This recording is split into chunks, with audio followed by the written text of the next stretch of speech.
राज्यातील बोगस जन्म प्रमाणपत्र प्रकरणाला आता नवा वळण मिळालाय।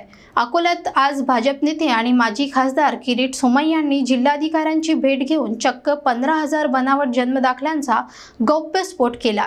यातील तब्बल 6,000 दाखले बांगलादेशी नागरिकांच्या नावावर असल्याचा धक्कादायक दावा त्यांनी केला।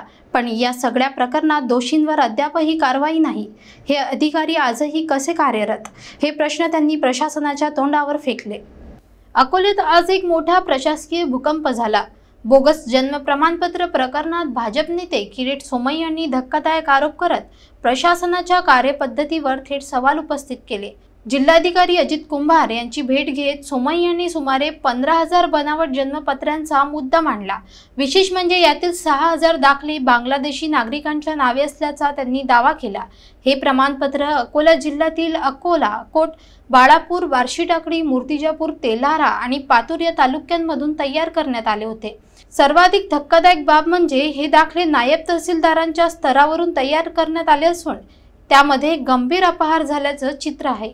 पण इतक्या मोठ्या घोटाळ्यानंतरही अद्याप एकाही अधिकाऱ्यावर कारवाई झालेली नाही। किरीट सोमय्या यांनी उपस्थित केलेल्या प्रश्नांपैकी सर्वात महत्त्वाचा प्रश्न म्हणजे ज्यांच्या नावाने हे दाखले तयार झाले ते लोक आज कुठे आहेत आणि ही प्रमाणपत्र देणारे अधिकारी आजही सरकारी सेवेत कसे। यावेळी स्थानिक भाजप आमदार व पदाधिकाऱ्यांची उपस्थिती होती।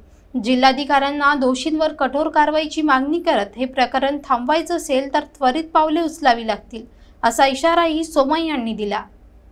दोन्ही प्रकारचा अपात्रना सर्टिफिकेट देण्यात आले आहे। काही लोक असे आहे की ज्यांना सर्टिफिकेट दिले ते सापडत नाही आहे।